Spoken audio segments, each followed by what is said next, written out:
আবার সেই স্বপ্ন। কেন কেন কেন এই স্বপ্ন আমার পিছু ছাড়ে না? উফ, সেই ছোট্ট থেকে এই স্বপ্ন আমি তাড়িয়ে নিয়ে চলেছে। এর থেকে কি আমি কোনোদিনও মুক্তি পাবো না?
হ্যালো, কি করছিস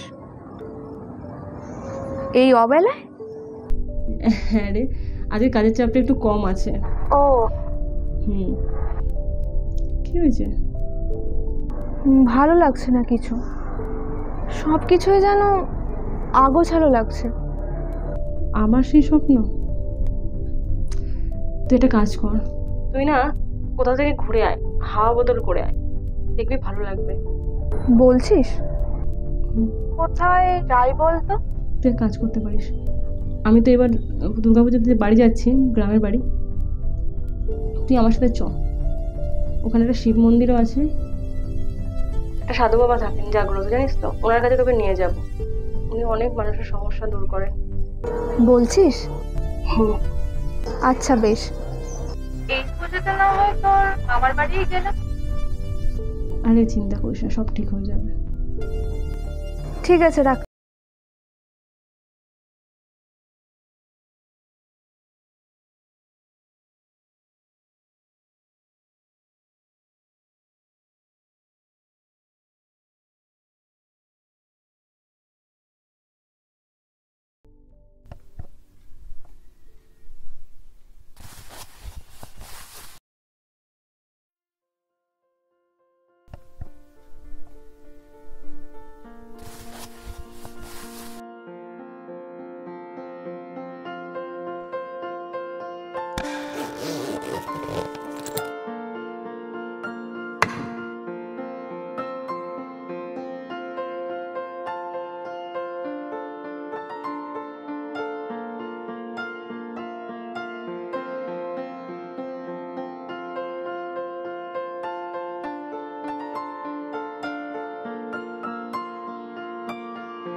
আরে ওই সর্বাণী, তোদের গ্রামে এলাম, আর তোদের গ্রামে কি যেন একটা, হ্যাঁ সাধু বাবা, তাকে দেখো না?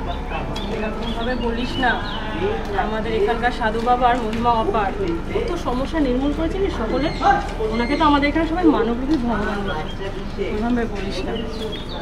তাহলে চল ওই তোর মানবরূপী ভগবান দেখেই আসি।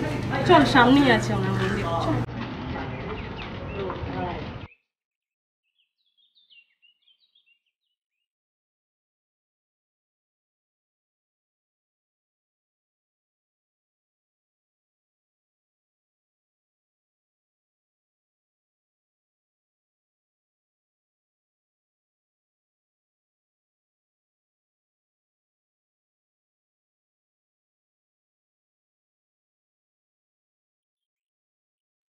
তুই কি জানতে এসেছিস তা জানতে পারলে তুই বিশ্বাস করতে পারবি তো, নাকি আমাকেই ভণ্ড ভেবে এখান থেকে চলে যাবি?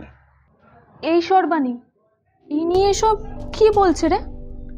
এনার তো চোখ বন্ধ, নিশ্চয়ই আমাদের পায়ের আওয়াজ পেয়েছে। ভণ্ড নয় তো? যদি নিজের সম্বন্ধে জানতে চাস তাহলে চুপটি করে বস, আর আমাকে নিয়ে তোর মনের মধ্যে যে প্রশ্নগুলো নানা বাজছে তার উত্তর তুই ঠিক পাবি। তুই কি জন্মান্তরে বিশ্বাস করিস? তোরা তো সব আজকালকার মেয়ে। শোন, জন্মান্তর বিশ্বাস করিস কি না করিস,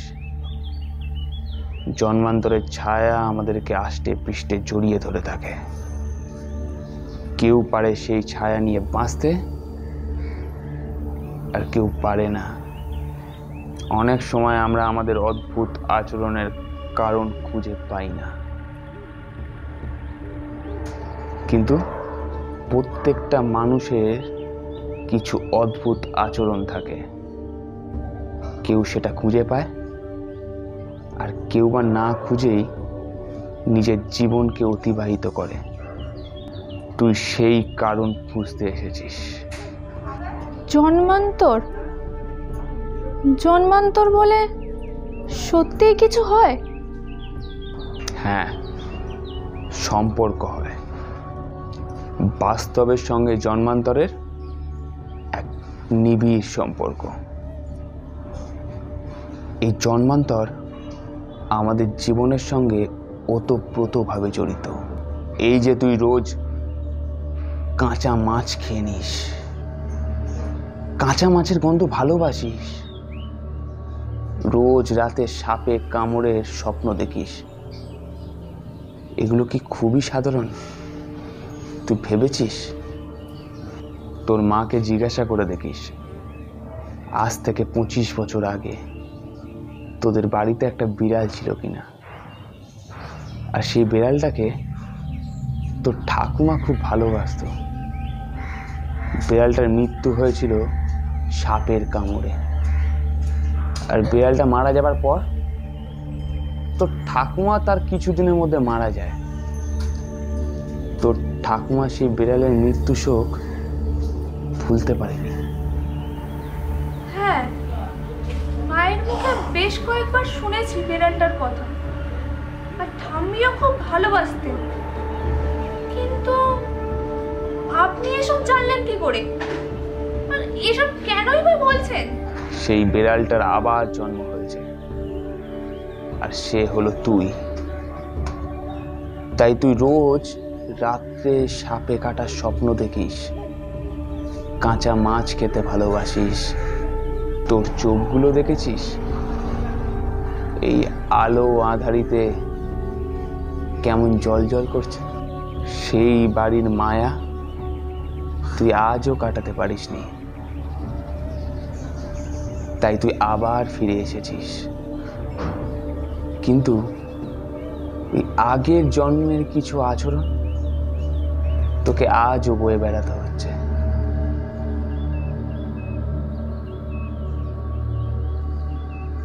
তবে শোন রে মেয়ে, তোর যন্ত্রণা কিন্তু বড় ভয়ঙ্কর। তুই যাতে এই যন্ত্রণা থেকে মুক্তি পাস তার জন্যই স্বয়ং বাবা এই কুসুম তলিতে এনেছে তোকে। তোর যন্ত্রণা এখন থেকে সমস্তটা মুক্তি। তুই অনেক যন্ত্রণা সহ্য করেছিস, আর সইতে হবে না। এবার তোর মুক্তির পালা।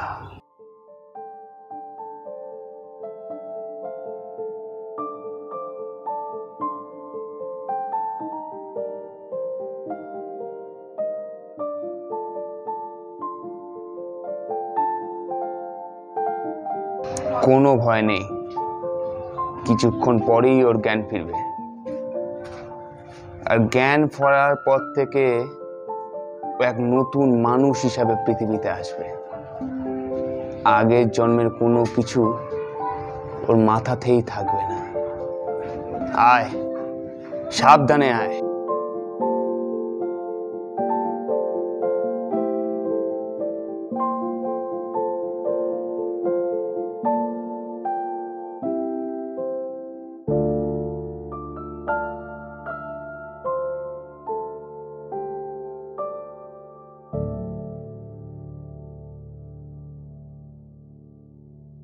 হ্যালো, হ্যাঁ বল। হ্যাঁ, না রে, আর ভালো লাগছে না। আর মাছের গন্ধ এখন যেন কেমন একটা অদ্ভুত লাগে। হ্যাঁ, খুব ভালো লেগেছে। তোদের গ্রাম, বিশেষ করে তোদের ওই সাধু বাবা, উনি না থাকলে আজ বোধহয়। হ্যাঁ হ্যাঁ হ্যাঁ হ্যাঁ, রাখছি তাহলে। হ্যাঁ, আর তোকে অনেক থ্যাঙ্কস। হ্যাঁ, এত সুন্দর আমাকে লাইফটা গিফট করার জন্য। হ্যাঁ হ্যাঁ হ্যাঁ, ঠিক আছে, রাখছি। আমি তোর সাথে পরে কথা বলবো আবার। হ্যাঁ, আচ্ছা রাখছি। হ্যাঁ।